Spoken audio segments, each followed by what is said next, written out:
Y hoy está con nosotros en Nuevos Comienzos Enrique Pavón, doctor en Teología y director de la Comunidad Cristiana Integral. Buenos días, Enrique, bienvenido. Hola, muy buenos días, Natalia, y toda la audiencia maravillosa que tiene tu programa. Pues, Enrique, hoy estamos viviendo una situación ciertamente difícil y terrible en Europa. Hemos oído recientemente declaraciones, por ejemplo, del presidente Rajoy diciendo que, bueno, que esto no se trata de una guerra de religiones, sino más bien de una lucha entre civilización y barbarie. ¿Realmente esto es así, Enrique? Pues no. La verdad que no. Yo me imagino que lo dirá por motivos políticos o por no alborotar mucho el avispero. Pero vamos, no hay ninguna duda de que esto es una cuestión religiosa. Y parte de una ignorancia, no sé si deliberada o ignorancia como tal, de los planteamientos que el Corán hace sobre lo que significa la Guerra Santa y cómo la tienen que hacer y cuándo la tienen que hacer y contra quién tienen que hacerla. Uh-huh. Porque en realidad a veces nos hacen creer que hay como una parte de un Islam más radicalizado que otro, ¿no? Pero en realidad el Corán dice que hay que matar a los infieles. Sí. Si me permites, en un minuto hago una breve reseña histórica, muy brevecita. Mahoma, que es su profeta y fundador del Islam, vivió en dos lugares, en la Meca y en Medina. En la Meca, él esperaba encontrar un gran seguimiento de sus doctrinas y de sus nuevas enseñanzas. Y el Corán que escribió en la Meca es un Corán suave. Él simplemente estaba copiando la Biblia, tanto Antiguo como Nuevo Testamento. Y esa es la parte que a veces usan para justificar que el Corán es una religión de paz. Pero luego, cuando se trasladó a Medina, las cosas cambiaron mucho, porque ya allí la verdad que se llenó de mucho rencor, mucho odio por ese rechazo que tenía su nueva religión, o creyendo que era la religión perfecta y pura, y escribió una segunda parte que es totalmente distinta. En ella es la que da órdenes explícitas de la eliminación de los infieles y habla de todo lo que tienen que hacer y cómo tienen que hacerlo y contra quién tienen que hacerlo. Y solamente ya para terminar, un apunte. La norma escatológica, o sea, de entender el Corán, es que los últimos versículos, cuando contradigan a los primeros, prevalecen los últimos, no los primeros. O sea que si en uno dice que hay que amar a los infieles y en el último dice hay que matarlos, el que prevalece es matarlos. Esa es su interpretación de sus propios escritos. Uh-huh. Y Enrique, como estudioso de la profecía y las cuestiones escatológicas, ¿dónde se encuadran los tiempos que estamos viviendo? Pues al final. Esto ya ha habido una serie de acontecimientos muy importantes, como es la reunificación, la vuelta a casa del pueblo judío, del pueblo hebreo en general, esparcido durante 2000 años por todo el mundo. Una promesa clarísima, en Ezequiel 36, 37, 38, 39, son los capítulos interesantísimos, que se ha cumplido fielmente, y sobre todo este destape ahora horrible que ha ocurrido, con toda esta violencia que ya es imparable, no es comparable con otras cosas. Porque bueno, mira, la ETA la hemos derrotado, el IRA en Irlanda se cansó, se derrotó, se negoció, lo que fuera, pero esto no, esto es otra cosa, esto es muy distinto y no tiene los mismos planteamientos. Uh-huh. Estamos viendo ya una maldad desatada que nos indica que, bueno, que esto está llegando a su fin. Yo digo, ¿se puede más maldad en la humanidad?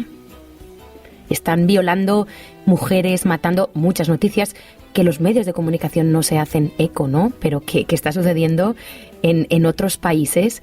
Y entonces, Enrique, ¿tú dirías que estamos ya viviendo los últimos tiempos?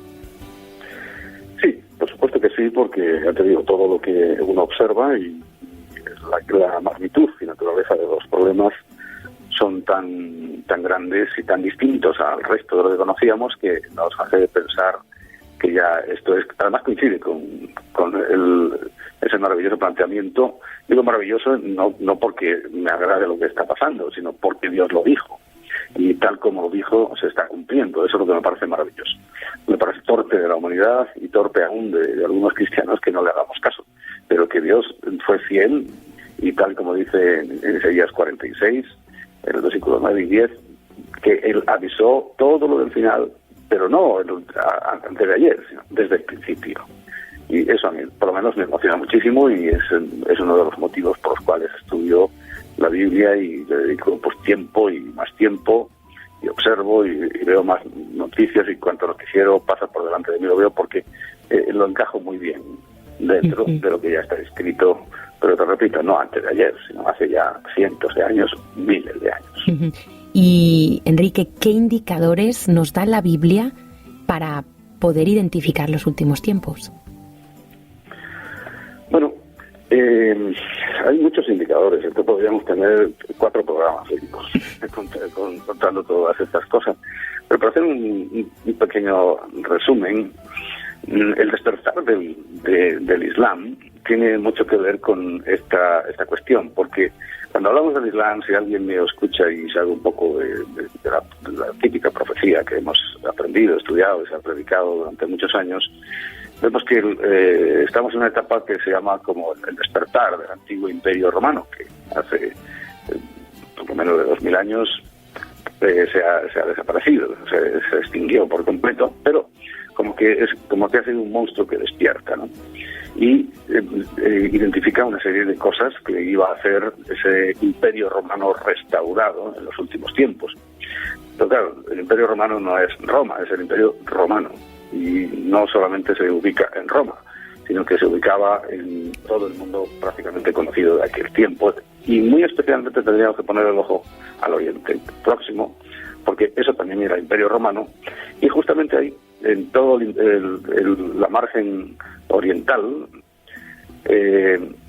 del mundo nuestro, hablo del imperio del occidental, el oriental inmediato, que es el Oriente Medio, ahí es donde se está produciendo todo este asunto. Y eso era el Imperio Romano, y eso es lo que ha despertado con una furia y con una barbarie tan impresionante, y así estaba descrito en la Biblia que iba a ocurrir. Claro, ya lo estamos viendo. Eso es un indicador más claro de que se despertó. Todo el mundo pensó que estaban vencidos cuando ya por 1800 y pico, 1820 creo que se les derrotó y se les arrinconó a sus países. Pero fíjate cómo han levantado cabeza y ahora nos la están haciendo agachar a nosotros. Y Enrique, el libro de Daniel, es un libro profético, el capítulo 7, nos habla de 4 bestias que coinciden, un poco con lo que nos estás hablando, con los imperios que vio el rey Nabucodonosor en un sueño. Hay quienes piensan que el Islam es la 4ª bestia. ¿Estás de acuerdo con esta afirmación? Claro, porque es que yo hace años aceptaba un poco todo lo que la interpretación clásica dice que, pues eso, que era el Imperio Romano, y uno siempre se imaginaba a los romanos con su faldita y su espada pequeñita y su escudo tan especial, volviendo a hacer cosas extrañas, pero cuando describe esa 4ª bestia, las otras llamadas bestias son animales reconocibles, pero cuando llega a describir la 4ª, dice que es una bestia espantosa y terrible, totalmente diferente al resto de las bestias o de los animales que identifican claramente los imperios, ¿no? Y que su crueldad es tanta que no solamente come, destruye y despedaza, sino que lo que cae al suelo, o sea, las sobras, las holla, las pisotea, pero con saña. Y eso es exactamente lo que está haciendo hoy por hoy estos islamistas, estos que creen ciegamente que todo lo que en la parte, repito, la parte final del Corán, cuando alguien le hable, por favor, háblame del final del Corán, el que escribió en Medina, no el de la Meca. El de la Meca me parece muy bien y está, pero háblame del de Medina. Bueno, ahí es donde se ve esa inmensa crueldad. Y claro, si es una bestia espantosa y terrible, lo estamos viendo, no tienen piedad, no tienen... su lema es, así como tú amas la vida, yo amo la muerte. Y no tienen compasión de nadie, porque lo que no vemos, claro, lo de París nos aterroriza porque lo tenemos aquí al lado, pero lo que no vemos y lo que están haciendo, y esta mañana leía una noticia que, claro, yo a esa noticia le doy cierto crédito, pero no se lo puedo dar completo, porque a veces son sensacionalistas, pero que usaron a un niño para probar una bomba, o que hace una semana o 2 semanas mataron a 200 niños que se rebelaron porque lo estaban preparando para ser terroristas y no querían. Y bueno, las violaciones y matan mujeres, ancianos, todo lo que pillan por delante. Eso es lo que no hay duda de que se define como una bestia espantosa y terrible, diferente a todo lo demás, porque una cosa es pelear en batalla y otra cosa es esto que estamos viviendo, que aquí no hay batalla. Aquí hay una barbarie y están logrando además imprimir el terror que aunque llevamos años hablando de ello y grupos terroristas, pero ellos están imprimiendo terror. Nos suspendieron el partido de fútbol que había hoy y el fútbol para nosotros es sagrado, es como vamos, es lo máximo, y lo han tenido que suspender porque no tenían ninguna seguridad de que no fuera a pasar nada allí. Y son 4 pelagatos los que están en este momento peleando y tienen en jaque a naciones enteras. Terrible. Es terrible. Y Enrique, hoy en día, pues esta sociedad donde todo vale, donde a cualquier cosa le llamamos Dios, yo quiero preguntarte, ¿es el mismo Dios que el Dios de la Biblia? Porque yo he oído eso muchas veces, que es el mismo Dios. Claro, eso dicen ellos, porque les interesa decirlo y saben que nuestro oído occidental, en cuanto nombran la palabra democracia, ya se nos deshace la boca en elogios y se creen todo lo que dicen. Es lo mismo que son una religión de paz, etcétera, etcétera. Y no, Alá es el dios Luna. Era un dios de los muchos que se adoraban en la Meca, de los cientos o miles de dioses que había, y además sigue todavía funcionando, porque eso que le dan vueltas, esto ya lo hemos hablado en algún otro programa, ahí en la Meca, es una roca negra, es una roca que cayó del espacio, y eso es lo que adoran, y le llamaban el dios Luna. Entonces eliminaron a los demás y se quedó el culto a ese dios. Entonces Alá en árabe no significa él o Elohim en hebreo, ni muchísimo menos, para nada. Porque si tuviéramos el mismo Dios, creo que haríamos las mismas cosas, y nuestro Dios no solamente no mató, sino que murió por nuestros pecados, ¿no? O sea, es una diferencia totalmente abismal, no hay ninguna comparación, pero repito, el oído que quiere oír, que le interesa oír de los occidentales eso, pues ellos nos lo dicen y mucha gente se lo cree y piensa que somos la misma cosa. Pues bueno, pasa la misma cosa, pero luego no hacemos las mismas cosas.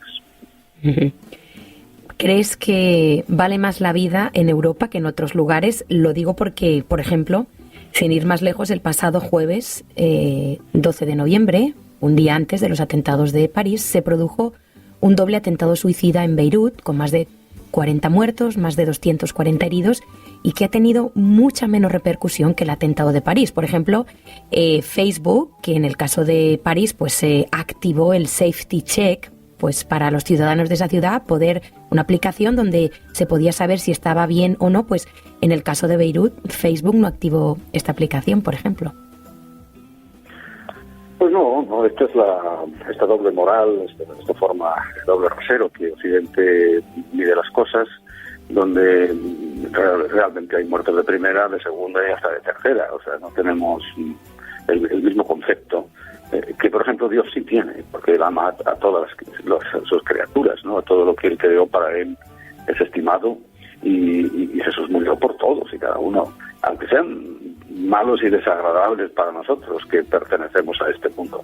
Por cierto, creado bajo los fundamentos de la Biblia, pero que hoy ya cada vez quedan menos restos de ese fundamento tan importante que ha hecho este mundo tan diferente y tan apetecible para todos. Pero bueno, sí, es verdad, porque hay tantísimas cosas que por ejemplo, recuerdo hace poco un número similar mayor, porque eran 140 muertos, 140 y tantos muertos, fueron unos muchachitos negros, unos negritos cristianos en Nigeria.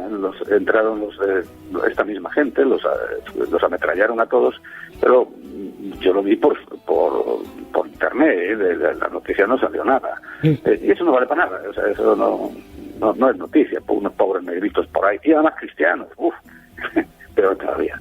O sea, sí, esto es una hipocresía absoluta, y a veces yo pienso que estamos recogiendo exactamente lo que estamos sembrando. Se ha extendido mucho la corriente de orar, rezar por París, pero en realidad, ¿cómo debemos orar en esta situación los creyentes? Pues es una buena pregunta, porque porque cuando dicen oremos por París, ¿qué es lo que hay que orar por París?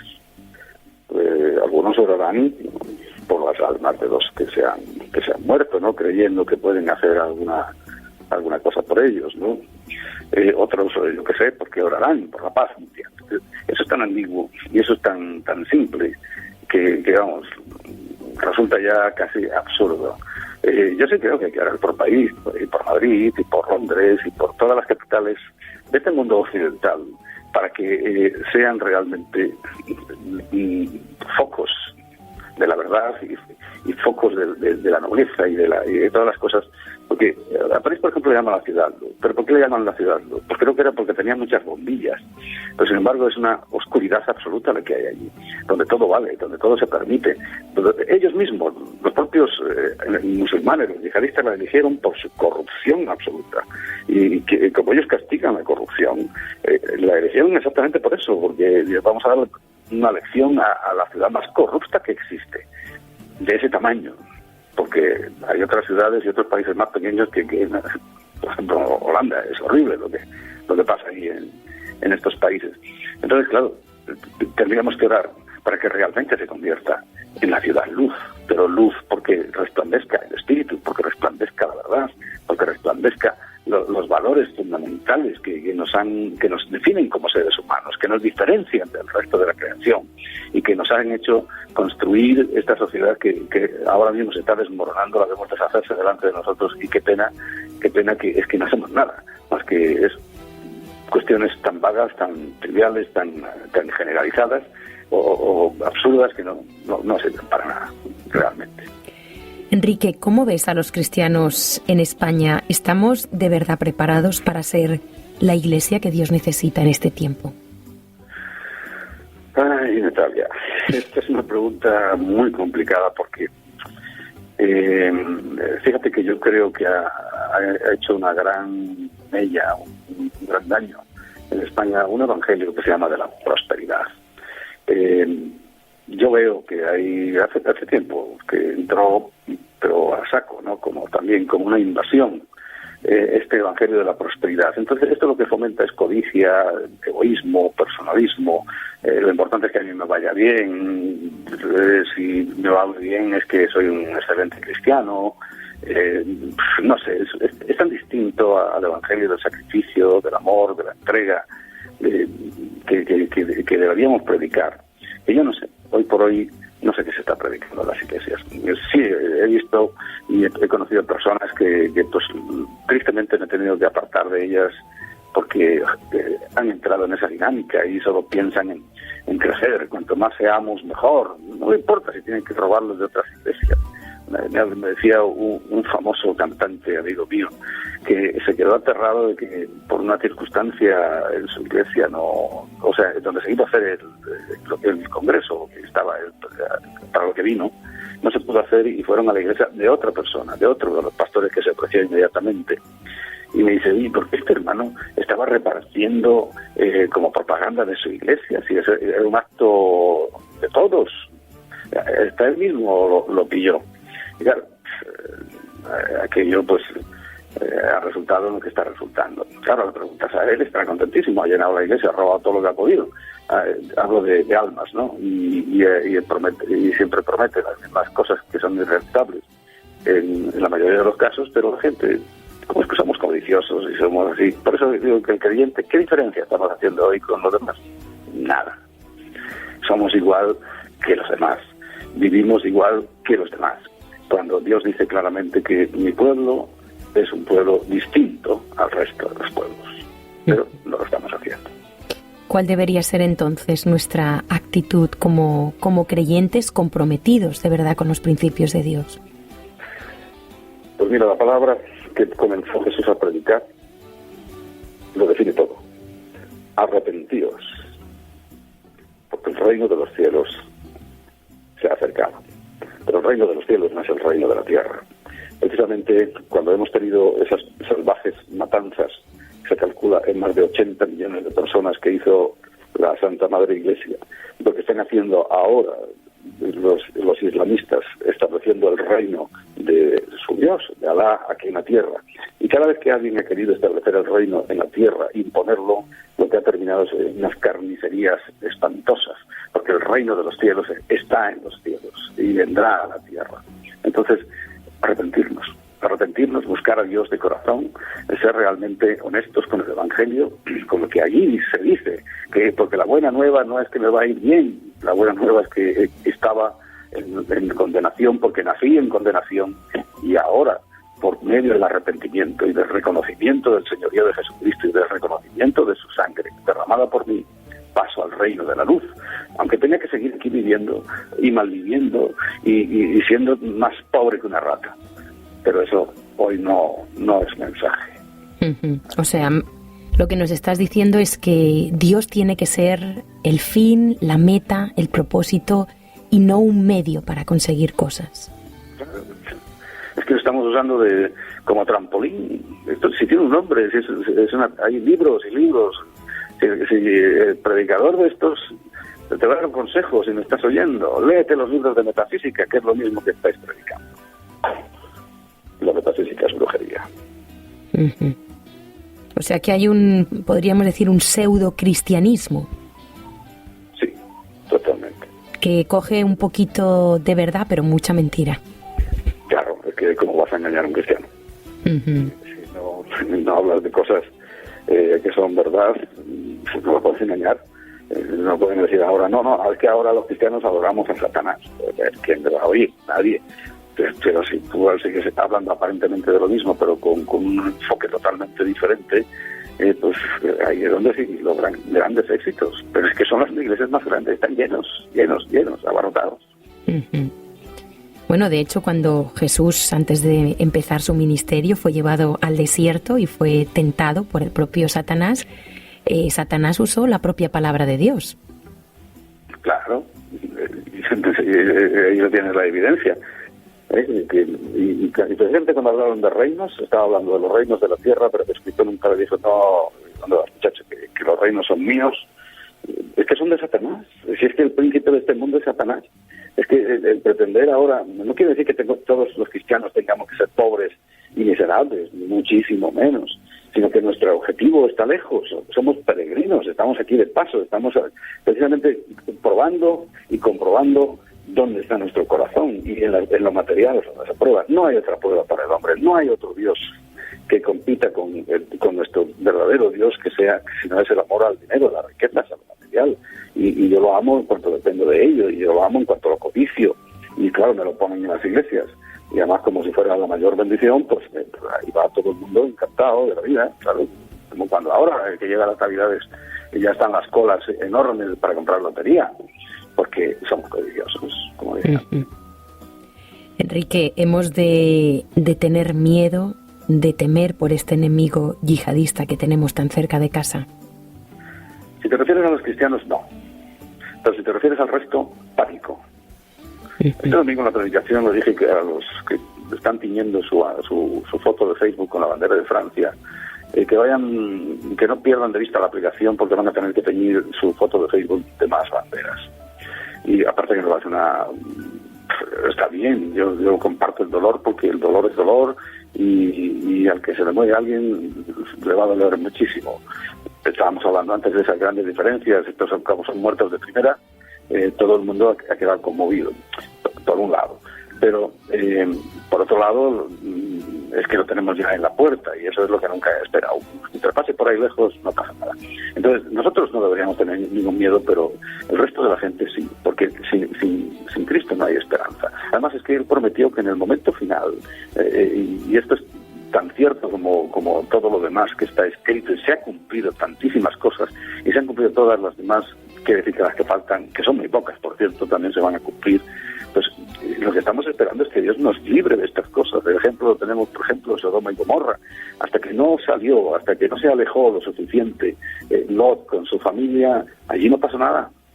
Entonces Dios no va a permitir que pase nada hasta que sus hijos, los fieles, pero sus hijos fieles, los que están entregando su vida, su alma, su corazón, su tiempo, su carrera, su todo, pues se alejen de este escenario, y luego ya vendrá como una tromba todo esto, y la mortandad va a ser impresionante. Y es que además el descaro con que lo dicen, y es que son mejor que los profetas estos de las iglesias, que son adivinos. Ellos dicen, mira, vamos a hacer un atentado en París, y ¡pam! Ahora han dicho en Londres, en no sé dónde, y créeme, va a ser así, porque nosotros somos los que no creemos, los que no estamos dispuestos a creer nada, absolutamente, y mucho menos en Dios.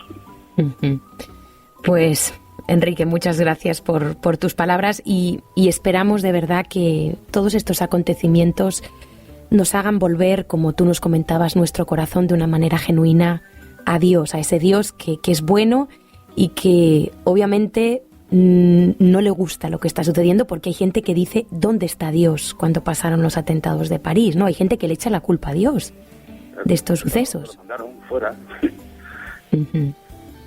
Exactamente donde lo mandaron. Más bien hemos sacado a Dios, ¿no?, de escena. Totalmente. ¿Y qué esperamos? Pues, Enrique, muchas gracias por esas palabras y esperamos tenerte pronto de nuevo aquí en Nuevos Comienzos.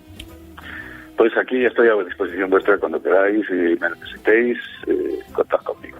Y un abrazo para todos y, ojo, el Evangelio es arrepentimiento. Así que busca arrepentirte y te irá bien. Muy bien, pues lo tenemos muy en cuenta y tomamos buena nota de ello. Hasta pronto, Enrique. Hasta pronto.